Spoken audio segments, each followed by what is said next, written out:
Welcome to Mallett and Michelle on Dripping Springs, hosted by me, Michelle Lewis, and Steve Mallett. Well, hey there, Michelle. Oh, hey there, Steve. Is that what I sound like? No. Okay. No, you kind of sound like this.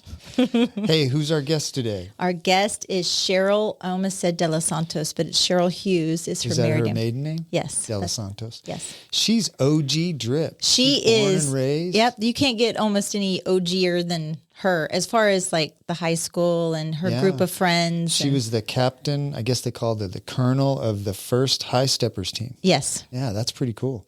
Which then I didn't know this. The High Steppers have been around 36 years. Wow. Created in 1987. Wow, we're old. Yeah. Speak for yourself. No, you're older. I'm older, but I'm not old. Do you remember? You could probably drink in 1987, right? Yeah.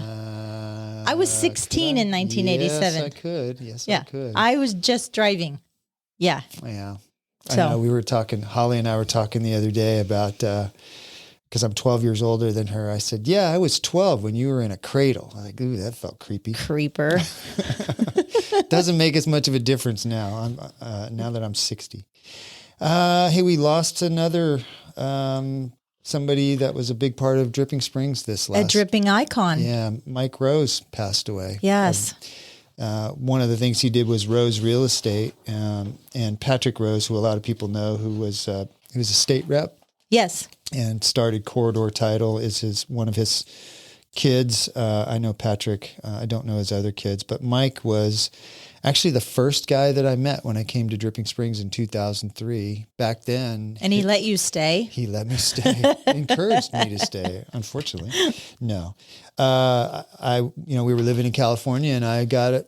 If you did a search on Google, Dripping Springs Real Estate, the Rose Real Estate website was the first website that came up. And so I reached out to Mike and I said, hey, I'm going to be in Texas. Can I come down and see some properties in Dripping Springs? And I met him, I think it was a Saturday, and I met him at his office there on South Ranch Road 12. And he took me out and showed me half a dozen properties and around the area.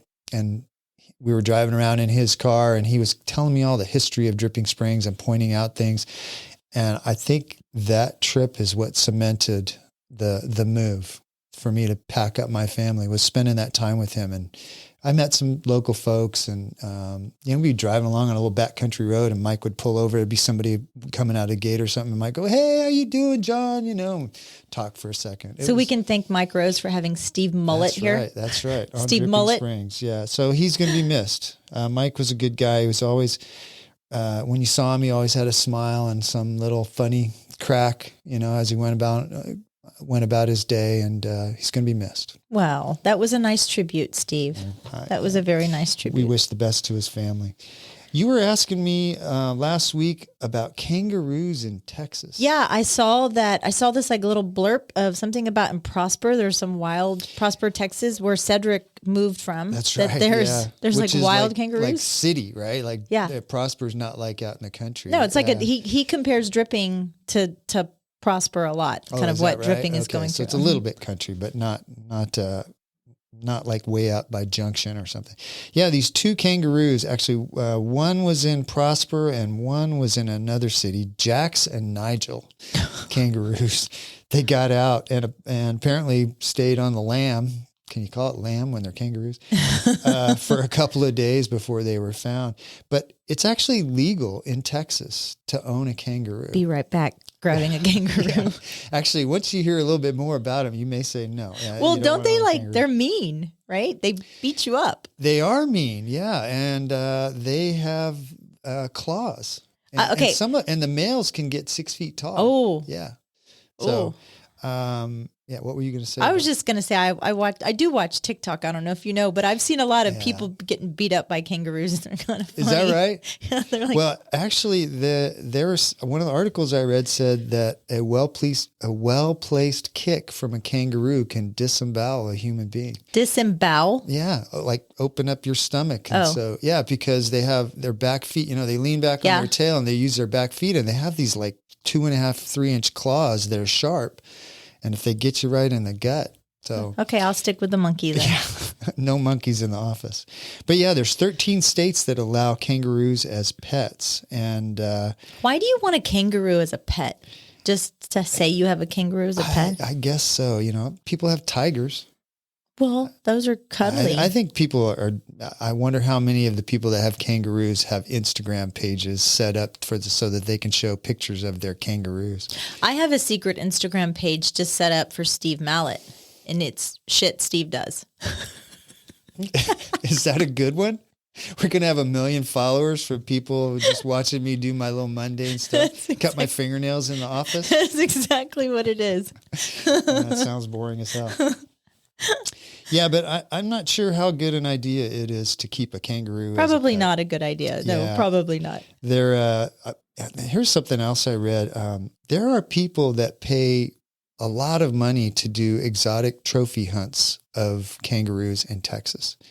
$9,500 to hunt a kangaroo on somebody's ranch. That's not really hunting. That's what I thought.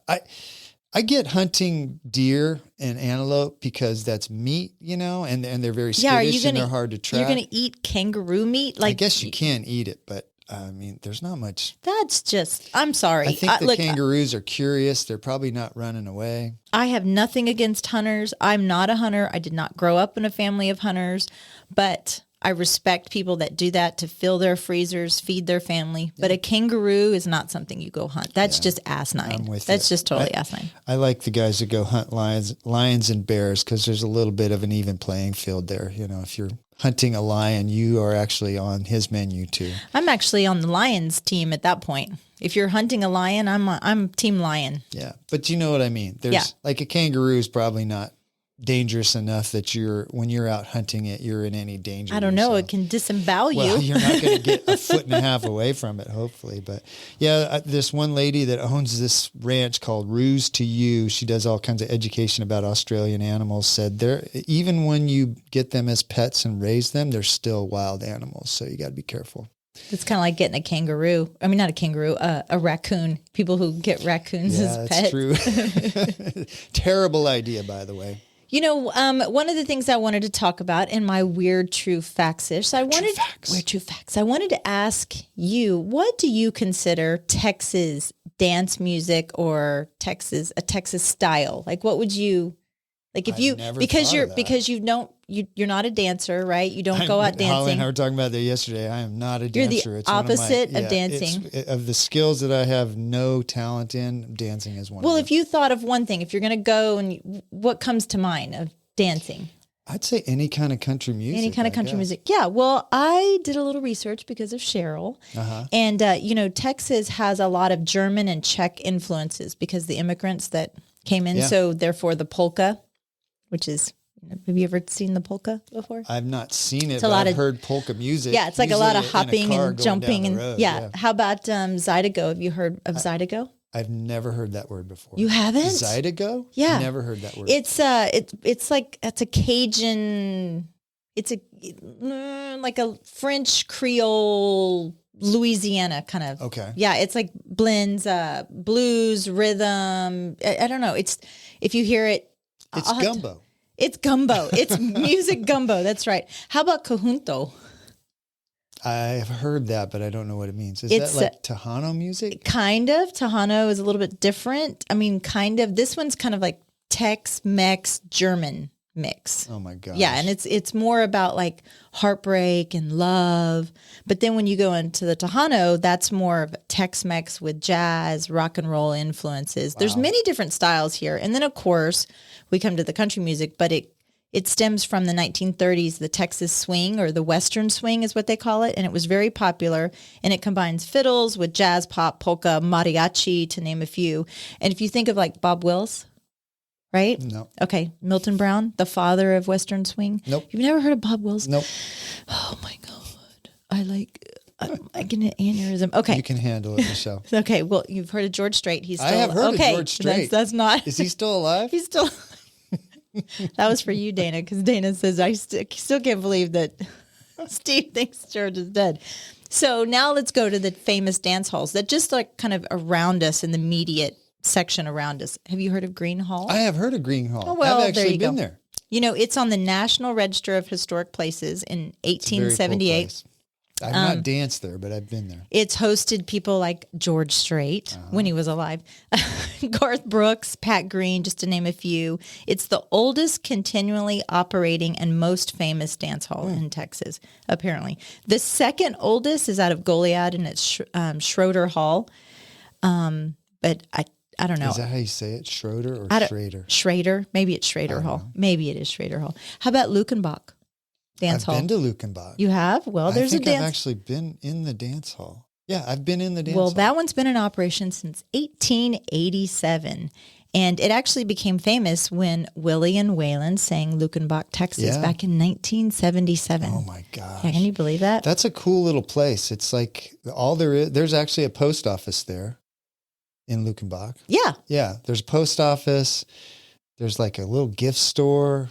There's the dance hall. There's not much else there but a big parking lot. Yeah. It's kind of out in the middle of nowhere, but it's a cool place. You can just feel the history when you pull up there. I've been to a couple of these before. I think they're really cool. You know, when you feel the history when you're walking around in the dance halls, it's just kind of amazing when you realize how old some of these people that have stepped on those boards, the people that have come and gone. Well, because I think almost everybody that's famous in country music has been to Lukenbach at one point, right? You would think so, especially the Highwaymen. But Twin Sister Dance Hall, have you heard of that one? Nope. You haven't heard Twin Sisters? Nope. It's in Spring Branch, and they are famous for holding dances on the first Saturday of every month. But people there, when they dance, they dress in like a lot of them, not everybody, but they tend to wear like old 50s style Western wear. Oh, that's cool. Which is really cool. But one of the things I thought was really neat is just most recently, probably about a week or so ago, Broken Spoke, which is in Austin, got its Texas historical marker designation. So they're never tearing that down. You know, if you look what has gone on around it's that little... surrounded by condos now and retail and residential. And so that's really great to hear that they're going to keep that because let's talk about icon. Totally. Broken Have you been Spoke in? is an Have you icon. been in? I have been in there, yeah. The only complaint I have about Broken Spoke, it's the bathrooms. it's the bathrooms. We've talked about that before. It's 100%. You said that in the bathrooms in the front, in the ladies' room, all they have is a shower curtain. There's shower curtains in the bathroom. Yeah, and your knees, if you have to sit, I mean, even though when you're in a public restroom as a female, you very rarely sit on the toilet. You hover. But if you do, your knees are outside of the shower curtain. Yeah, it's like the most strangest thing. I think probably after 10 o'clock, nobody uses the shower curtain anyway because nobody cares. Well, some of my best friends, excuse me, have come out of a bar bathroom. I'm just going to say, if you've never been to a women's, please don't tell me you've been. That will never ever happen in a guy's bathroom because we don't talk to each other, we don't look at each other. If we you do look our at business, we wash our hands, and we walk out. It's actually like there's an imaginary line at the doorway. When you get there, it's like, okay, this is a no talking zone. This is a no look around zone. And then when you walk back out, if you're walking down the hall, you can go, hey, bud, how's it going? And oh my gosh. right. Do you know how many strangers' heads that I have held their hair and just cried with them or listened to them cry? I mean, it's a magical, the women's bathroom in a bar is a magical, mythical place. That's weird to me that you hold somebody's hair and become best friends for life. You do. You'll borrow their lipstick and yeah. That's so funny. Oh. Well, I'd love to learn how to dance. It's sort of been in the back of my mind that before I die, I'd like to at least know how to two-step. Somebody tried to teach me once, and I would get it about every, I don't know, fifth or sixth I can tell you what's going on and why you can't do it because you're like Todd. I have no beat. And you're thinking about it too much. I think about it a lot. I don't have to think about it. I can just go out. I can't get it out of my head that somebody's watching me make a fool of myself. Nobody cares. I know Nobody's that, but I can't get it out of my head. Yeah, that's what Todd thinks. Todd thinks everybody's, and you know what? I don't care if anybody's watching me. And the more I mess up, the more I mess up. Yeah. Don't really care. I think Holly would love it if I knew how to dance because she likes to dance. We do dance at home, step on each other's feet. It's like we'll hear a good song, come on the radio, and we'll dance. And she loves that, and I love that, but doing it out in public. Okay, maybe we should take like the four of us will go and we'll take a dance lesson, like a bare bones. I would love to do that. We're going to do Todd do it? Yeah, he'll do it. He's been talking about it too. Hey, any of our listeners, if you know a good dance studio, that'll teach me some basic country moves where I can go to Green Hall and not make a complete fool of myself. Let us know. Amen. So, hey, one of the things that on Cheryl, our guest that's coming up, apparently her grandfather was a foreman or a ranch manager or something at Shield Ranch.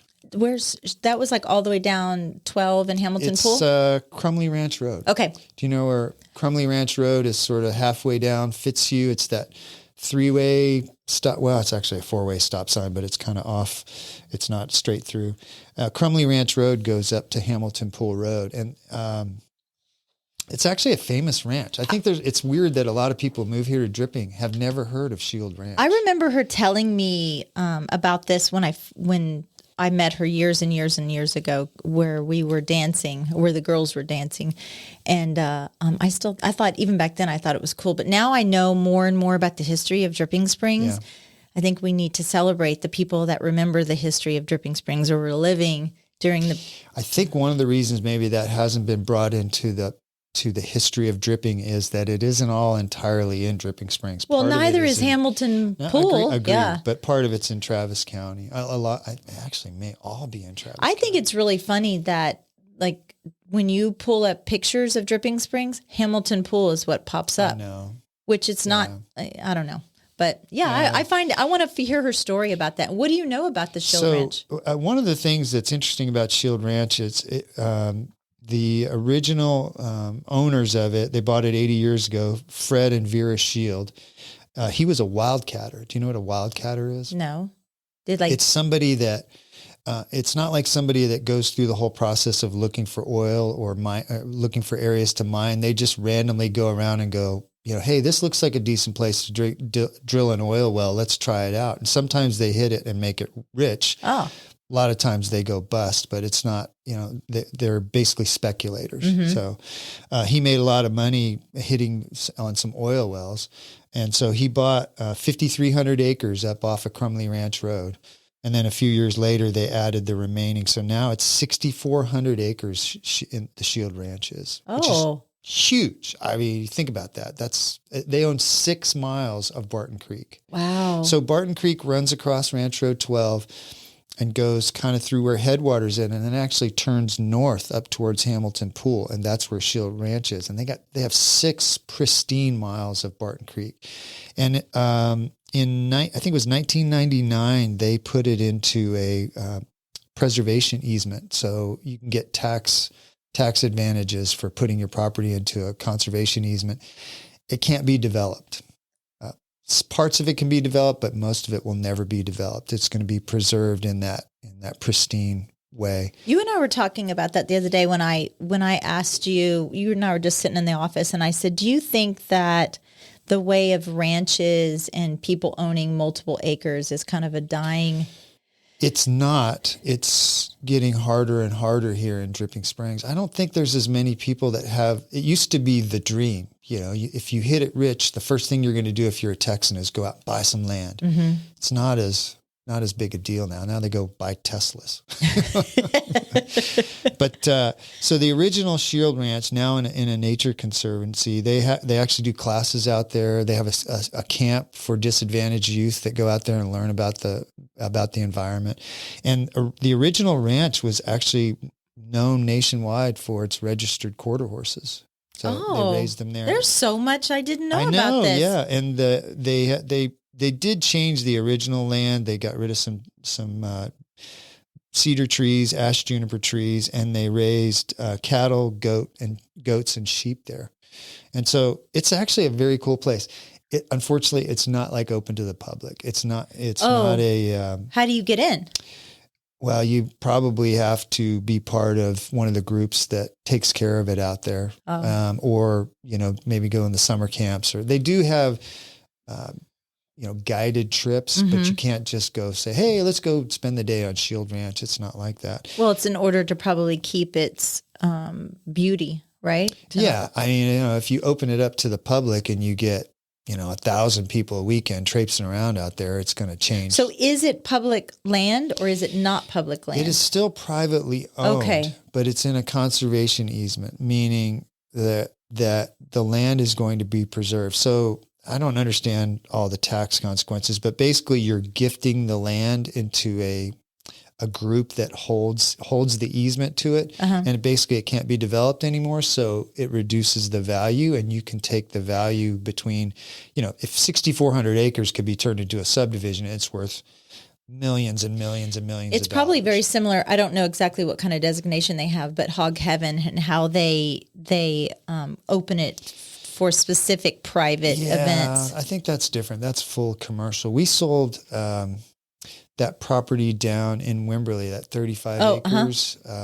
With the bird conservation on Fisher Store. On Fisher Store Road. They had a conservation easement, and it did significantly lower the market value. But the person that bought it, Roger, that was what he wanted. He wanted a pristine piece of property, and he didn't care about making a subdivision. So, but they have a great website, the Shield Ranch. If you just Google Shield Ranch, there's all kinds of information on there. And kudos to that family. 4 generations have owned that property, and kudos to them for wanting to preserve that history, that legacy.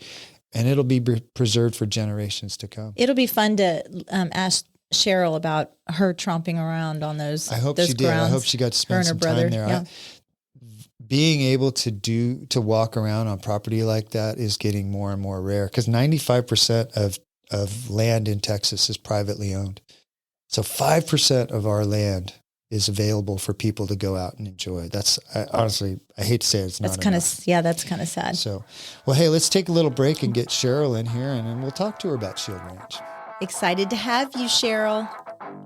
This portion of the show is brought to you by the Mallett Integrity Team of real estate professionals. They are based in Dripping Springs and bring you over 45 years of combined experience helping people reach their hill country real estate dreams. When you want the best in town, call them at 512-829-2062 or look them up at mallettintegrityteam.com. And now, here's Steve and Michelle. Welcome back, Cheryl Hughes. Hello. Hello. I'm so excited to have you. I normally call you by your maiden name. Yes. All the time. Cheryl De Los Santos. De Los Santos. De Los Santos. I like that. Welcome to the show. Thank you for having me. You're OG Dripping Springs. I am OG. You're born and raised. Born and raised. Yeah. Yes. How many generations have been in this, of your family have been in this area? 2, but my grandparents came here when the number 1, my mom's number 2 out of 10 kids. So when the first one was born, they all kind of went this way because my grandfather worked on Shields Ranch and got a job here. So your grandfather was Luis O. Herrera. Yes. And he was the ranch manager? He was a ranch manager. That's very cool. We were just talking about Shield Ranch. Did you ever get to spend any time out there? Oh, so much time. Did you? Yes, a lot of time. What do you remember about it? Oh, well, a lot of things. My grandfather on the side he welded and he painted cars. So a lot of trailers, cars for people around here in Dripping Springs. And so he had a barn separate from the house, and we were not allowed to go to the barn because therefore I would go to the barn. Therefore we went to the barn. We were not supposed to go to the barn, but just because of snakes and wild animals and stuff like that. But we all went there and hung out, and there's a big rock and a little rock where I want to say whatever river flows. I think it's Barton Creek. Yeah. Yes. And so we would go there, and there's a big rock and little rock, and we would hang out there. And sometimes if there was no water, because it was rainwater collection, we would take our baths if we stayed at our grandparents' house. In the creek? In the creek. Oh my gosh. With the cows. That's so cool. That's a cool story. Yeah, it's got to be pristine down there though, It's right? beautiful. Yeah. It's just gorgeous. Yeah, we were talking about how the family put that into a conservancy so that it won't ever be developed, and what a treasure. Yes. We still remember so many things even from younger age and when we were little of what my grandparents, did, or my grandfather. took us and would, horses and just the nature was just so pretty out there. And you said your uncle worked out there as well, right? It's actually yes, great uncle. Great uncle, okay. Mm-hmm. So it's my grandfather's brother, Paul Herrera. He worked out there too. And he was a rodeo guy as well? Yes, rodeo. I even think like grand champion or something like that. And his two boys still are here, and they live, I want to say kind of like Maxwell area, Kyle area. They have a beautiful ranch out there too, is what my mom said. And they still do roping and they're... I feel like there's so many people moving here to Dripping that don't know this heritage of the area around here, raising cattle, raising sheep and goats and horses and, real cowboy. Right. Like right here. It's right here. Somebody that moves here from California doesn't even really think about that part. Well, of and it. it's funny that you say that because my grandfather, I think it was kind of like in the 82s or 85s. And this lady two ladies were in front of my grandfather, and they were just so upset because there was so much traffic, and they had just moved here and there's a lot of traffic. And my grandfather was like, well, a lot of traffic. I have to put my blinker on to go to the coffee shop now. I didn't have to do that before, So he was, you don't know what that means, And now, can you imagine now? Oh, it's grown so much. What area of town did you grow up in? So I was right there where Cowgirls and Lace is. Okay. That's where I was raised. That was in our that little house. neighborhood behind? In that Bonnie Drive. Oh, yeah. Bonnie Drive, yes. Yeah. And you went, what schools did you go to? So I went to where the administration office That was your high school? Or that was my elementary. Elementary, okay. Yes. And my mom graduated. That was her high school. That was her high school. Okay, that's right. Okay. Yes. And my uncle and I, like the baby, we were, he was a senior and I was like a third grade or something like that. And I would see him on Fridays from the football. We get the little football ribbon. So I would see him. He'd buy a ribbon for $0.25 and give it to me. And I'd just wait for him to come out because, I'd have the football ribbon. And so I was actually kind of around his age. So what I find really fascinating about you and your friend group is the current friend group that you have is the same friend group that you had when you were younger. And it's such a cool story, to see, Bonnie and Chenna, all those girls, y'all still hang out together and you raised your kids together. You still get along. And it's because I don't think that happens as much anymore, where you were born and raised and stayed. A lot of people now, a lot of the kids now, they grow up here, they graduate from high school, they go off to college, and they don't come back. And I did stay here, but then whenever, I want to say probably 2 years before I had Avery, or a year before, my daughter, I went to Cedar Park and I moved there and I cried all the way. And it was only 30 minutes away. I cried all the way up there and just sat there and cried in my room because it was just not natural. It was just not the same. I wish I would have just driven back and forth, but I ended up doing that. So that was my only time away. What has kept you here though, or coming back? Wow. I think one, my family's here. Yeah. Like all my family's here. So, and my mom's here. So, we just kind of stayed in this area and I loved it. And I love seeing it grow. Not in that way, but people that come here, they think, they know everything that has been around here, but they don't realize that we started with Mexican Louis, or we started with, us. What was, for those people that don't know, what was Mexican Louis? Mexican Louis was, so it was owned by Luis Alvarez, and it was just amazing. It was amazing. We would get to go off campus and go eat, and it was either Mexican Louis or it was the Tiger Den. So I don't even remember that. I'd never heard of that one. The Tiger Den, we were in middle school, and we would walk from where the administration office is. We'd walk down there as a group before football games, and we would have a hamburger and fries, and it was like an arcade, and it's right there where is it still the Funky Monkey? Or what is that? Funky Monkey. What is that florist right there? It's not Funky Monkey. It's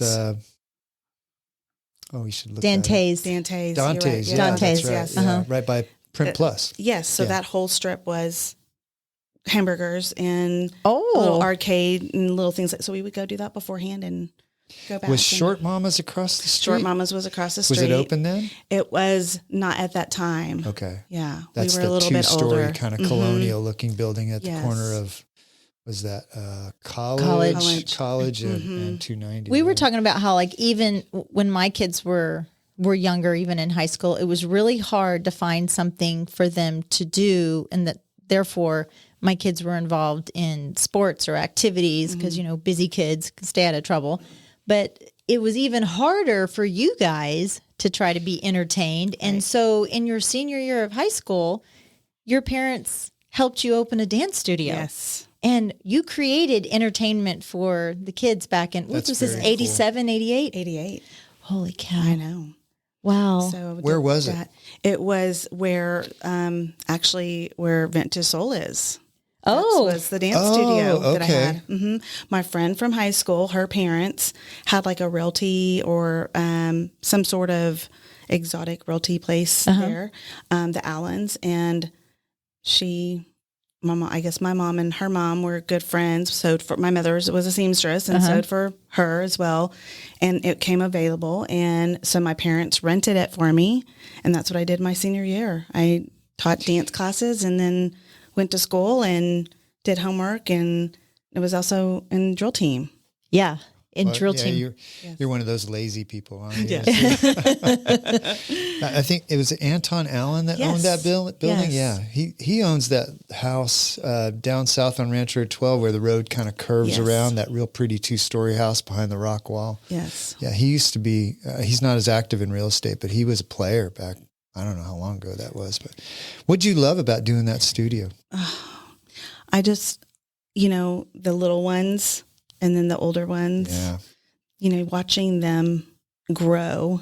And now some of them are like already moms and, I'm just like, oh my gosh, your daughter's in dance or, I loved the dance and I didn't want to have to go off because I just did like a small little dance school and I didn't want to have to go off like everybody else for 4 or 5 years and then come home and start something. I wanted to just stay here and start it. And so that's what my parents did. What I loved most about Cheryl and her style of coaching was that, that when we would go out for competitions, because Kendall took dance from her, when we would go out to competitions, we would see these little girls dress in these little skimpy outfits.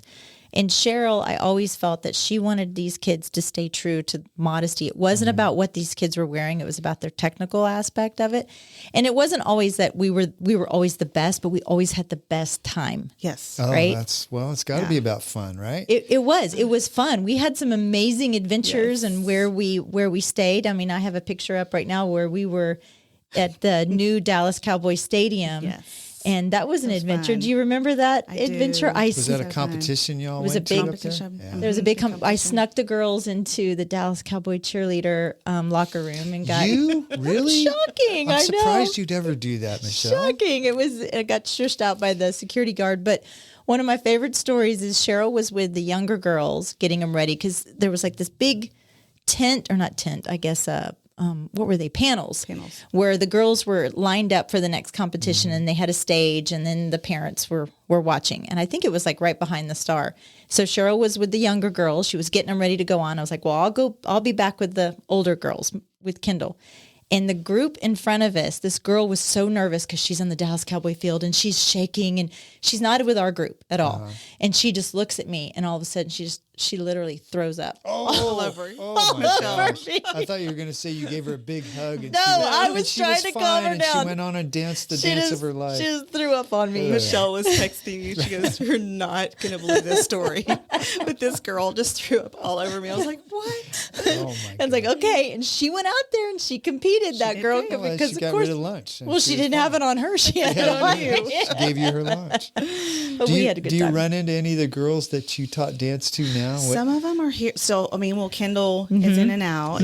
But then I had a group before that was, my babies was, Ashley Wendell back then and Haley Dozal and Jenny Farmer. Oh my gosh. And Stacy Rhodes.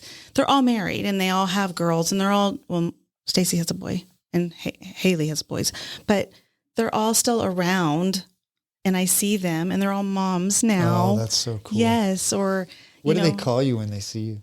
Miss Cheryl. I think they still say Miss Cheryl. Miss Cheryl, that's what Kendall says. Yeah, I think they still call me Miss Cheryl, but like I was fun. Oh, I bet it was. We were at She was Founders fun. Day last year, and this young man walked up to me and said, "Hey, Coach Mallett." And I looked at him, and it was a kid I coached soccer 16, 17 years ago, and I hadn't seen him in a long time, but he still remembered me He as remembered coach. who you were. Yeah. Yes. Isn't that crazy? Or they'll say, this was Mama's dance teacher. Yeah. And I feel Aw. then you feel so old and you're like, But then I see a lot of these moms that are like, now some of them are coaches or help with their dance teams or cheerleading teams. And just even Kelly Spears, not too long ago, she had mentioned me on Facebook, and I like literally teared up, and because her daughter is now doing the cheer and the competitions and stuff like that. And it's just so neat to see that they're still doing it. Casey Henniger ended up, going to, what is that? I can't think. Kilgore. Oh, wow. Went She there, did. Yeah. and she was at the- Oh, that's dance college that or is something? Like the the, college. Oh, really? yeah. It's the high stepper version. It's like the pinnacle of in Texas where you want to, where you want to go to. I think like for my daughter who was very high strung and needed activity consistently, it gave her the confidence to kind of go out, and what she's doing today in her career, that girl just like oozes confidence. But you attribute a lot of that to her dance? I 100% do. I really, really do. Because, like my boys, they were in football or wrestling, and that was, fun, and the whole crowd's in, and you're, rooting for the whole team. And then you have like the dance, and it's not what it was back then, what it is today, right? It's almost like a select baseball now today, where people are like paying so very much money. serious, yeah. It is, and I think they've sucked the fun out of it almost, right? But Cheryl, even though we were in competitions, she always made sure that we had time to go, okay, we're going to be in Dallas. We're going to go to the American Girl doll store. Or we're going to go have lunch. And it wasn't necessarily about like sitting there consistently practicing. And maybe it showed in our placements, but who cares? My kids had fun. They had fun. Do you know Carl Waite, who was the Coach Waite? Yeah, he talked a lot about that too when he came on, about how some sports, some organizations have forgot the concept of fun, because And he was my coach too, as well. Yeah, He was your coach? Yes. Oh my gosh. I know. He was amazing. Great guy. He was a great guy. Yeah. Do you think your approach was a conscious effort, or it was just a product of your personality? Because I think that's the way I think one, that's my personality anyways, but also two, I feel like that watching some of the other teachers, you couldn't go up to them. You couldn't talk to them.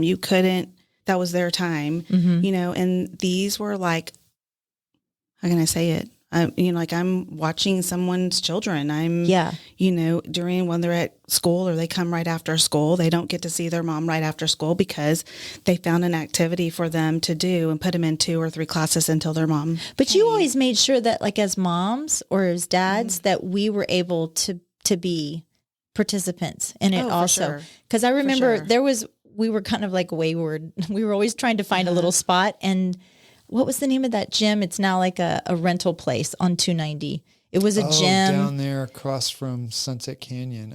I can't remember the name of it. Remember that? We had a little, I don't remember. We just had a little stint in there, and there wasn't a lot of room, but we would just pile up in the corner as the parents. Do you remember what I'm talking about? I do. Yeah, I can't think of the name, but yes. And I felt like all the parents, not only they were just so helpful, like still to this day, I see Danny Hubbard and Kim Hubbard and, their girls and came to the studio, and we they would come up with great ideas like breakfast taco cell or, fundraisers. And I mean, there's so many people to mention because I had it for so long, but I felt like they were my friends, or they are your friends. They are. Yeah, they are We're your still friends. Yes. I bet you can't run in and out of HEB, can you? I can't. You probably It's see funny so because many my people husband says the same thing. He's like, you can't, I have to go all the way to Oak Hill. Yeah. And not that I don't want to see right. everybody, but if I you're had in a hurry, an extra, it probably saves you time to drive to Oak Hill. If I had an extra if I had extra time, I would do that. But as also too, my husband and I own Yes. H-Review. We want And to I've talk got about the that. phone on me 24/7. So like, it's just ringing in between. And then I feel rude because I'm dodging. But I mean, even my girlfriends feel the same way too, that have been here for such a long time. We feel like, you can't go to the grocery store. Has it changed though? Like there's been a couple of times like I felt the same way. And then like, most recently, either over the last couple months over last year, it's like, who are these people? I don't know them. You know what, that happens to me a lot now because Yes. I don't know as many people as you do, but I would go into HEB and I would always see 2 or 3 or 4 people Yes. that I knew. We go in there quite a bit now, and I don't see a soul that I know. I might see some hardly know people that I anybody. Yes. recognize from one place or another, but not enough to go say, "Hey, how you Right. doing? Good to see you." Well, and That's my crazy. daughter didn't go to school. I mean, she went up to probably the 3rd or 4th grade here, and then I put her in a private school, but it was around the Dripping area. But we were more in Austin, so I didn't come out here very much, except for when I was with my friends, and they're talking about people, and I'm like, I don't even know who even know who they're talking about. I don't know who, and I see faces, and I know some of them, but I don't know all these newcomers. But you've ended up back here. And I want to ask you about your husband because he used to, Britain. Yes. He used to own what is now the pet store, but it was a furniture store. Java Sea Imports. Yes. Oh, that's right. Yes. And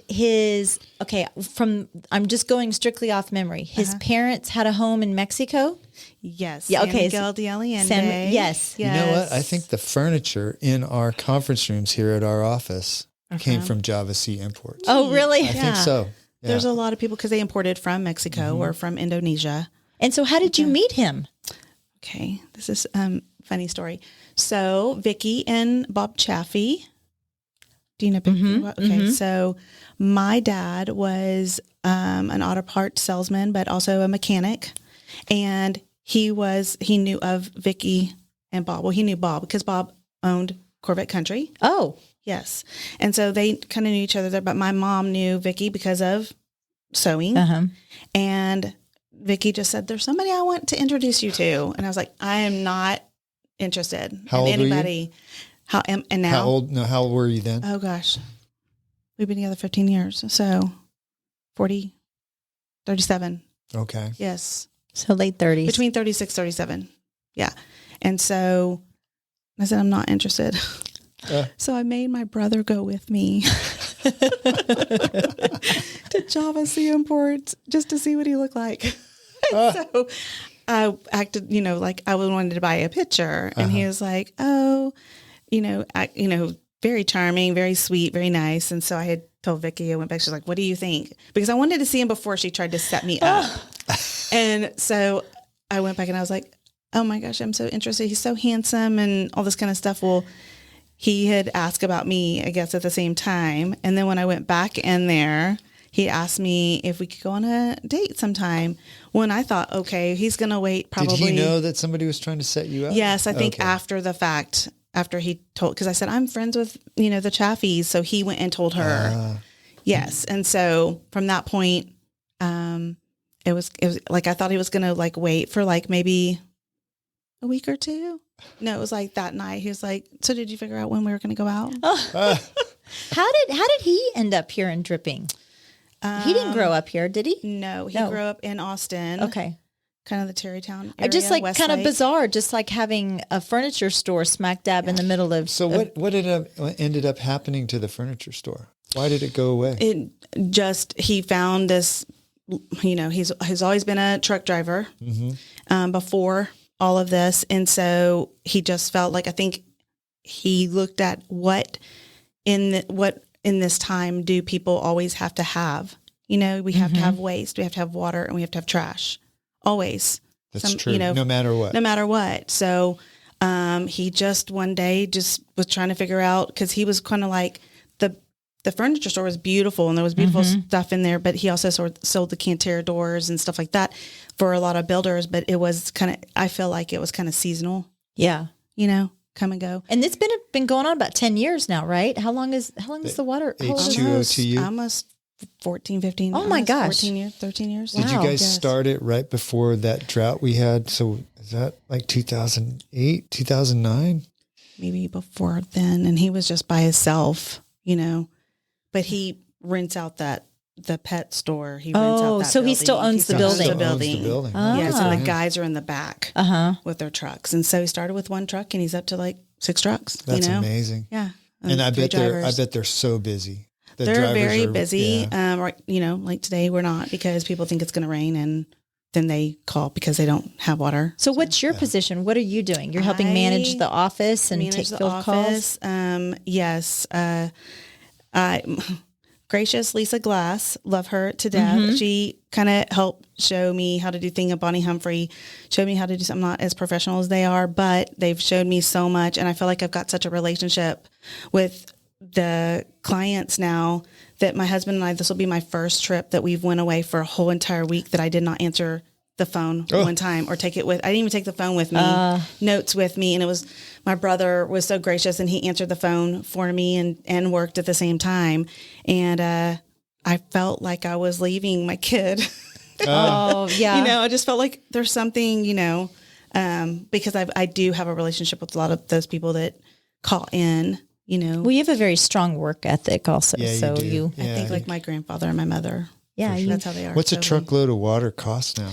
Just depends on the, the mileage and where you are. Around Dripping Springs, it's probably around 150, 175 for like 2,000 gallons. Mm-hmm. How far does 2,000 gallons get you? Because I'm just like, this is for awful. you and Kendall, Yeah. it would I was not going to last say, very long. it'll last you 2 days. It would not last very long Yeah. at all. We would be making a lot of money off Yeah. Michelle. Yeah. Her husband would not like that. I'm so sorry. Yeah. Chuck had 20,000 gallons of rainwater collection, Chuck Lamond, and he had 2 teenage girls, and he never had enough water. He's probably one of your customers, Chuck Lamond. So. I could see that. I could probably just use 2,000 gallons in one shower. Probably could. Yeah. Turn it so off. the business is growing and Oh yes, it is. Very big demand for, water, and it's just growing so much. I've never really thought that'd be a great business, but obviously with the water situation, with wells going dry, and more people doing rainwater collection, and our swimming pools. Yeah, swimming During pools. COVID, swimming pools. Yeah. So many swimming pools. But my husband is such a hard worker. He's an amazing hard worker. And when I say that, I truly, truly mean that, not just because he's my husband, but because he built it where there are times that he would stay out. And some of the guys do too, not just him, but that's how he started it. 12 o'clock, midnight, he was still running, and then turn around and he'd go for, like a subdivision was out of water, and he'd get back up at 4 or, 5 and then work again late. And he just continued to work and build those relationships with the other big companies that I feel like that's why H-Trody is very successful, is because the things that he did. Where do you guys get the water from? Here in Dripping Springs. Do you get it right from the city? DS Water Corporation? They pull your hose off the side of your yard. Yeah, I figured. Do it at my neighbor's place. Right. He also owns that one. Yeah. So you guys hook to the hydrants down here. How do they monitor how much water you buy? Well, because we have meter, so we have to monitor and turn it into the city. So you're self-monitoring that, and so you fill up a 2,000 gallon truck or whatever. Yeah, I've seen them over there. I always wondered how that works. So when somebody's on the side of the road pulling water off of a hydrant, they're not stealing.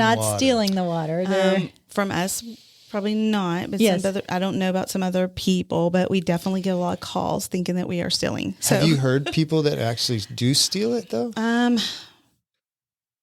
Maybe yes and no. Oh, okay.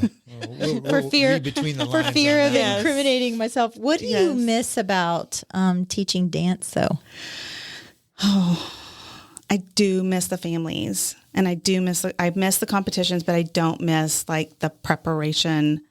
Of all of that. I mean, I miss the preparation as far as, getting us together and the girls being so excited and the nervousness, but I don't miss like having to do the tapes, and back then it was the cassettes. Oh gosh, the dubbing of all the music. Yes, I forgot about that. That was I would always put it exactly where it's supposed to be, because you only have so many minutes to do this routine, and rewind it and put it back and put it back, making sure I had the actual, like the right tape and had to have them labeled. And sometimes did you ever mess that up, Cheryl?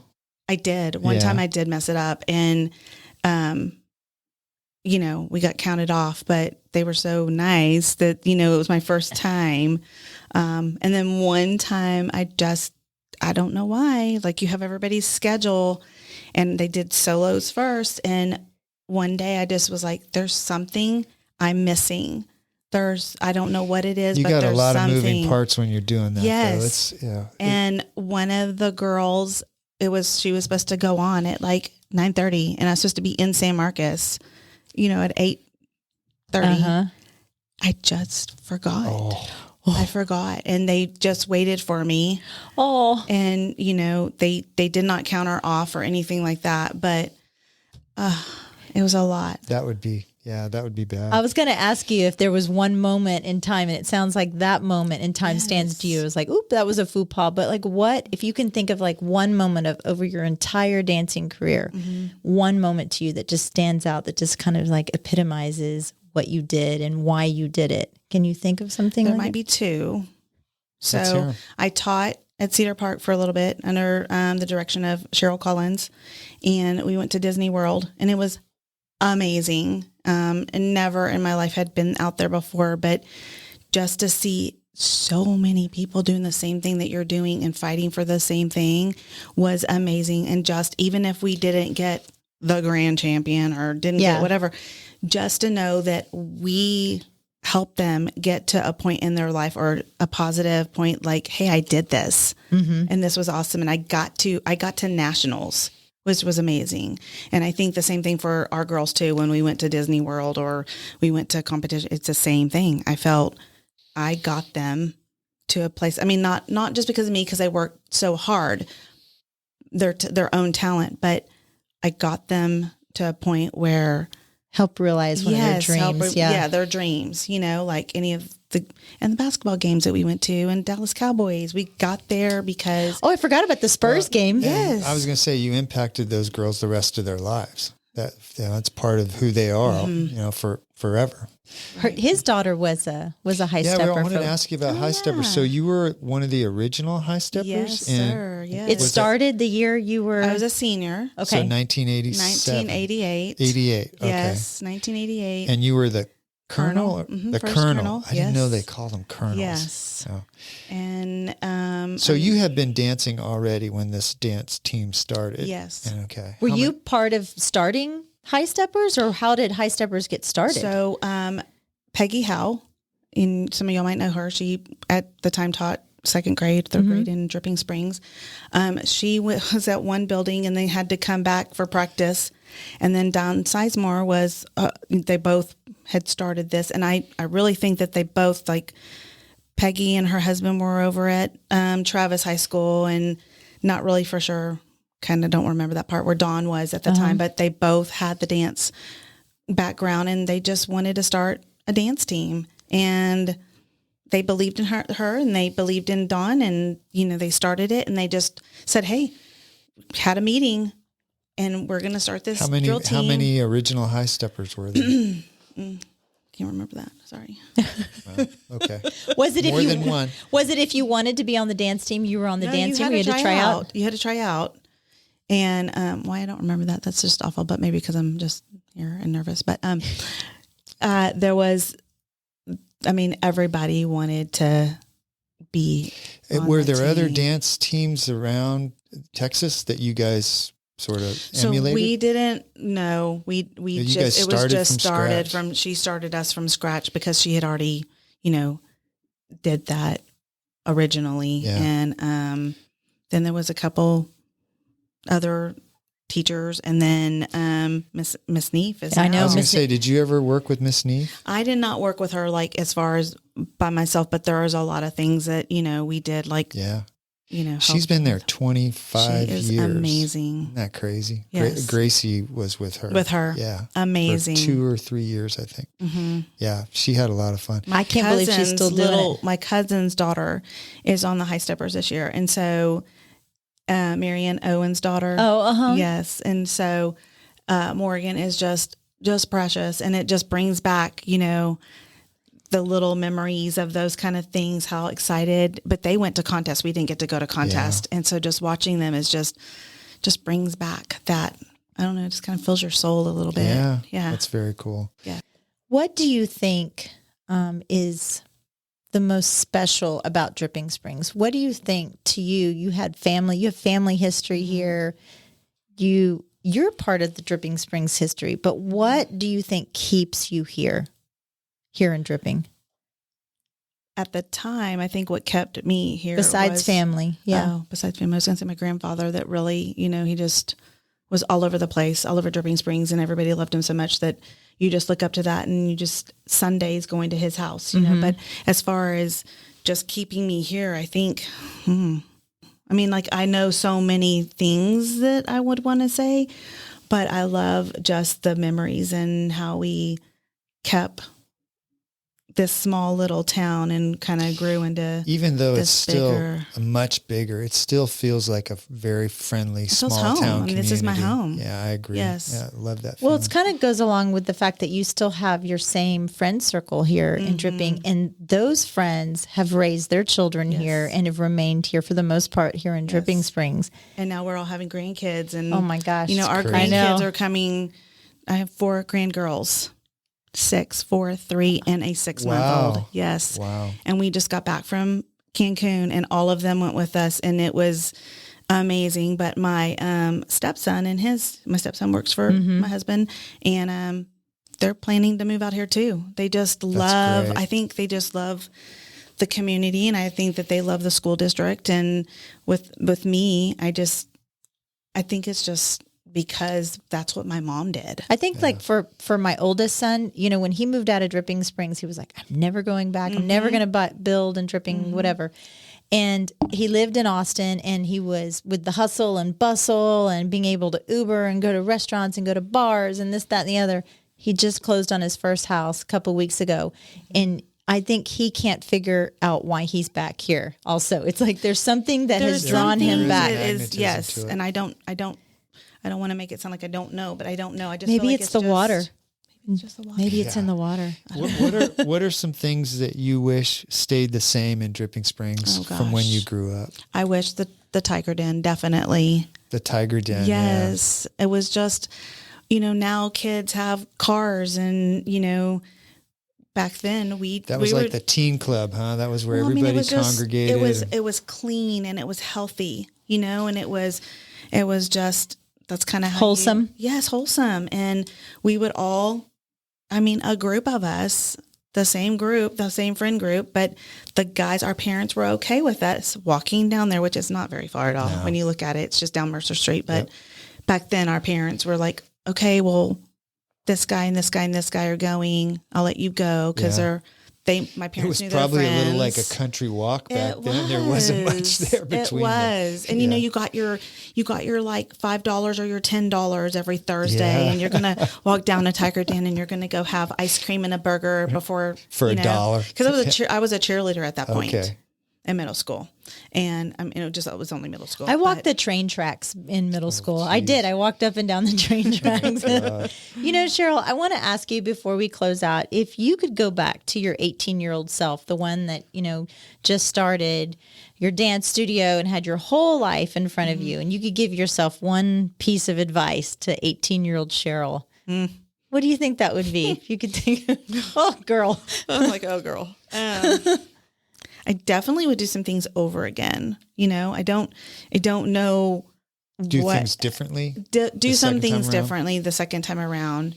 There would be a list, Michelle. Seriously, there's a list, because, I would do probably, I still loved the studio, but I think I would have had somebody do the dance part and somebody do the managing part, or somebody else do, because my mom managed the office part, but I was not only doing regular dance classes, I was also doing competitive. Yeah. And I would probably stick with competitive, because I love going, and I loved seeing the girls get pumped up and, all the. So you wouldn't spread yourself as thin as you did. I would not spread myself as thin. More on what you really enjoyed. Yeah. And at one time I had like 100 students. So that was. Oh my goodness. Yeah. It was crazy. Wow. Yes.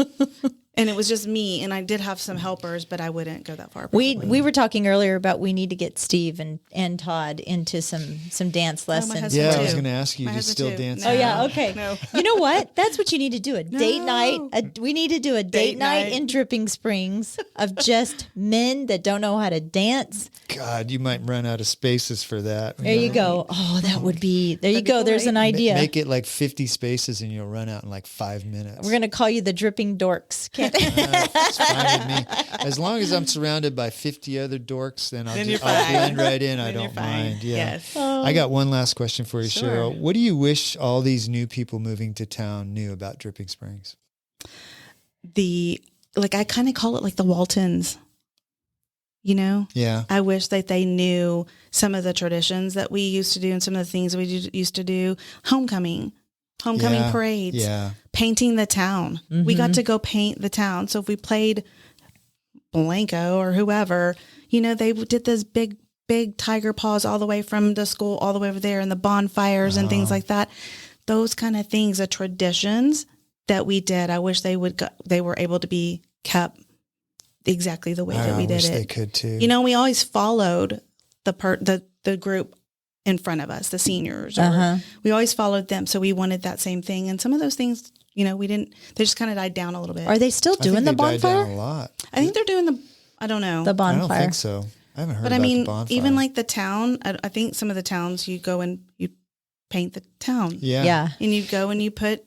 That Even was the biggest thing that we knew. Even the homecoming parade's not as big as it used to be. The Right. homecoming parade used to be like everybody in town. I together. think I think COVID. I think things are starting to kind of come back to the way they were, and it is pretty cool though. I mean, because that's the one thing I think that I would want everybody to know. Like, we had the most. We had great influencers. We had great people to follow.